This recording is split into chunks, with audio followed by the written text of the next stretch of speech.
And good morning. It's Friday, March 18th, 2016. Welcome to Delta Daybreak. I'm Candace Railwell. A family fight leaves a 31-year-old woman behind bars. I'll get to that story in a second. But first, let's go ahead and talk about the weather with meteorologist Riley Hill. Riley, will the rain let up? We actually do have the chance to see scattered showers throughout our Thursday or Friday. How could I forget it's Friday out there? But radar right now, we are still seeing some scattered showers across the area. We actually had a few thunderstorms out there, especially through Montgomery County now and into, looks like Quitman County, getting a little bit of a thunderstorm. And we actually did see a good bit of severe weather to our south yesterday. Now, us here in the Delta, we just saw a good bit of rain, up to around 1/4 of an inch in a lot of places. Taking a wider look at this, the majority of the thunderstorm activity is staying to our south, pushing into Alabama now. But we just have that stationary front over us right now, so that will be acting as a mechanism to initiate these showers throughout our Friday, possibly bringing a thunderstorm today. But I'll have more on your weather, all the severe weather in the southern part of the state. Talk about that coming up. There was another tornado reported. Thanks, Riley. So news in Greenville, a suspect connected to a shooting is waking up in jail without bond. With 31-year-old Duana Scott is charged with aggravated domestic assault. Police say she allegedly shot a 39-year-old man several times. Now, this all happened yesterday in the 1100 block of Goodrich Street. Well, when police got to the house, they found the victim and he was rushed to the Delta Regional Medical Center, where he remains in critical condition. Police believe the shooting happened during a family fight. Well, police are not giving any details about the relationship to simply protect the victim. 2 murder suspects are in jail on a $2 million bond. Well, police say Jerry Macon Jr. and Demetric Parnell allegedly shot and killed 44-year-old Stephen Kaysen. Well, that deadly shooting happened Saturday morning at the Franklin apartment, and that's located in the 300 block of West Alexander Street. When police arrived, they found the body of the victim near the apartment building. Police believe Kaysen died after getting shot 2 times. This case is still under investigation. 3 suspects connected to a drug bust are no longer in the Grenada County Jail. Well, Johnny Loggins, Tamars Bledsoe, and Tichina Scott are all charged with drug trafficking. Well, Grenada police found 8 pounds of marijuana during a traffic stop. Police later found 32 pounds of pot, a stolen gun, and $3,500 in cash, and this was all in Loggins' house. Well, Loggins is out of jail on a $270,000 bond. Bledsoe and Scott, they're also out of jail and on a $50,000 bond. A 47-year-old man is in trouble with the law after he allegedly attacked someone with a knife. Well, Aaron Blanche is facing an aggravated assault charge. Grenada police say he allegedly admitted to cutting 27-year-old Carlos Conley. Well, the victim is recovering after being treated at the hospital. Blanche was released from jail on his own recognizance. He's currently waiting for his first day in court. Turning now to Indianola, a boyfriend is not being charged after he allegedly threatened his girlfriend. Well, the incident happened last night in the 200 block of Gardner Street. Well, police say 33-year-old Christopher Willis threw something at the victim. One neighbor says he's completely shocked to hear about this story. It's shocking because the guy down there, he's not stable. He's not too stable, you know. We don't have no violence. We don't have no police call down here, no nothing. I mean, we good down here on this end. No injuries were reported. Police are still investigating that report, and a 16-year-old boy is no longer missing. Well, Kristen Jackson is back at home. The family reported the teen missing to the Grenada Police Department Saturday, and this is after he did not answer his cell phone. We're told the teen is safe. Now, keeping our eye on the flood waters, the cleanup process continues this morning after heavy rainfall leaves several streets and homes flooded. Well, Melanie Dodson has the latest. This is what many people are driving through on their daily commute. It's gotten bad. There's one spot on my road that'll get bad sometimes, but it's never gotten this bad since I've been here. County officials were alerted Tuesday of rising floodwater in some parts of Washington County. Now several homes in Hollandale are completely lost due to flood damage. We really didn't know that the levee wasn't around all of the houses. The levee was mainly around this house here. And this house belongs to Booker Allison. He says he's been keeping a close eye on the water. He tells us he's been placing sandbags around his home since last week. His neighbors not so lucky. Allison says he has not had this problem since 1971. Yeah, that when water was all the way from Rexburg from the Delta City. No land or nothing, none but water. County officials say they've placed about 1,000 of these bags along Watson Road to protect the homes against flooding, each bag weighing about 60 pounds. We did great up until I think last night.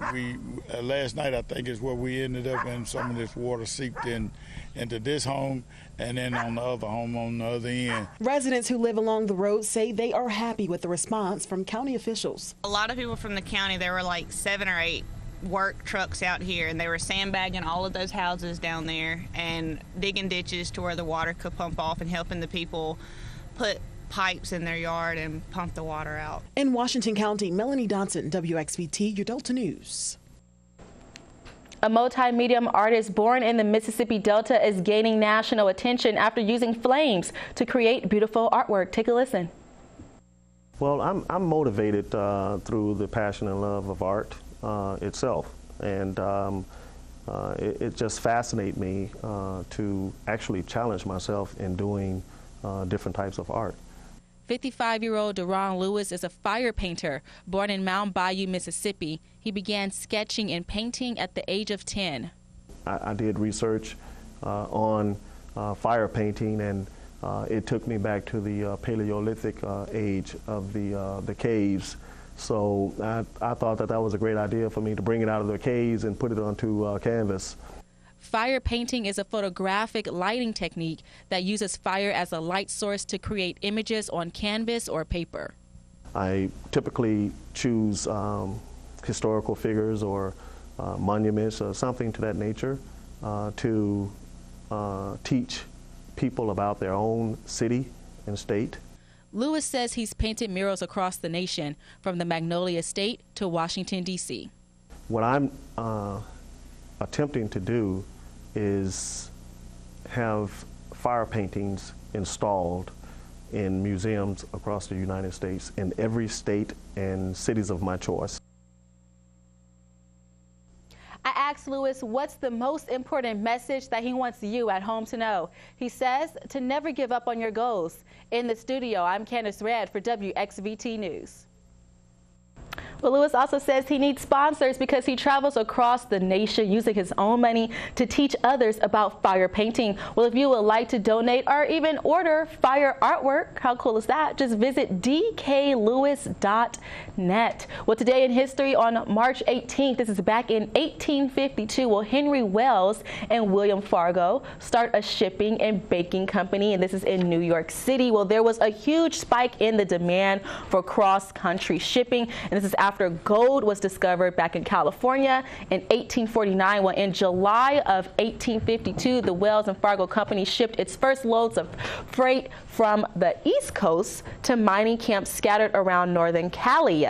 Well, the company provided the fastest transportation and delivery of gold dust. It also provided loans to help fuel California's growing economy. Riley, there's no Wells Fargo out here in the Delta. No, and that's my bank too. Oh, is it? Yep. Wow. Used to be Wachovia, then switched to Wells Fargo. Interesting. I used to be a teller at Wells Fargo. Really? Yep. Can you imagine walking up to the window? Hello, sir. How may I help you today? I'm here to help you with all of your financial needs. I can see you being a good bank teller. Now, if I give you the wrong amount of cash, don't come I'd back to my window. happily take it. Oh, this is an extra $100. An extra $100. Cool. All right, let's talk about this morning's Delta Chat question. So what do you have planned for St. Patty's weekend? Leave a message on our Facebook page. Your comment will be read live on air. Thanks as always for participating. Before we even talk about this, let's actually talk about the elephant in the room here. So, Patty's. Are you guys going to spell that with a T or a D? I was told via social media that it's with the D. And I must admit, I Googled it. And to my shock, it is with the D. But then again, there's this debate with Patties. Riley, what are you going with? Patty? Or Paddies? I mean, since it's Patrick, I would have thought You would think Patties, yeah. Right? I don't know. I've never really thought about that. Yeah, I mean, I never thought about it either until I had to Google it. So trying to figure out if it's Patties or Patty. Anywho, what do you have planned for St. Patty's weekend with the T or D, Riley? What's going on there for you? Ooh, this weekend, probably catch up on some schoolwork. Schoolwork, don't be a total snooze. For sure. Just boring weekend, but a much needed restful weekend. How about you? Honestly, same here. I really don't have too much planned. However, I might go on down to Jackson, check out the parade. I hear it's one of the largest parades. Nice. Next to, let's say, I think New York City and Boston, right? Jackson's is? Yeah. Really? That's what I'm hearing through the grapevine. And they're having it this weekend? Yep, I believe it's Saturday. Oh, cool. So, for everyone who wants to celebrate St. Patty's weekend, you know where to go, right? For sure. Yeah, I didn't know that.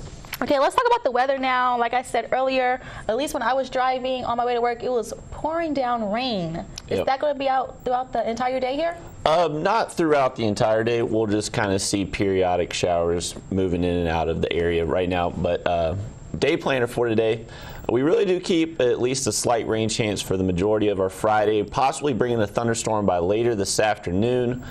And not going to be raining the whole day, though, so it's just going to be hit or miss showers throughout our Friday, and then staying clear for the weekend, but it is going to be on the chilly side and actually could see some potential frost waking up on Sunday morning and Monday morning, so I'll talk about that coming up after the break. A couple viewer photos to go through. This one sent in by Charlotte Winters. This was out at the fitness trail out in Cleveland, Mississippi, so a good shot there. Thank you for that, Charlotte.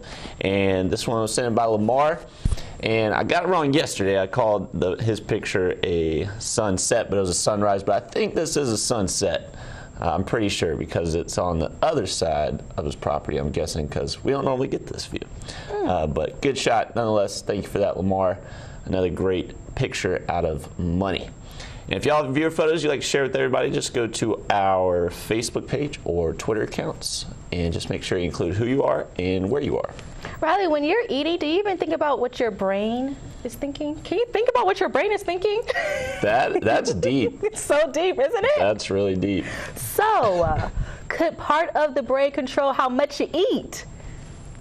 What do you I believe think? it, for sure. I mean, your brain's kind of what tells you if you're full or not. To stop. Yeah. But see, I just keep going. That's why they say you're so good. That's why they say you got to eat slow so your stomach can catch up with your brain. Which I never do.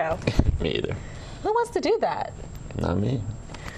Okay, let me not even get into it. This shows how much I love food. What's wrong with me? Okay, we'll be right back after the break with your top health news story. I know you're probably eating breakfast, but maybe your brain is controlling how much you're eating. We'll be right back.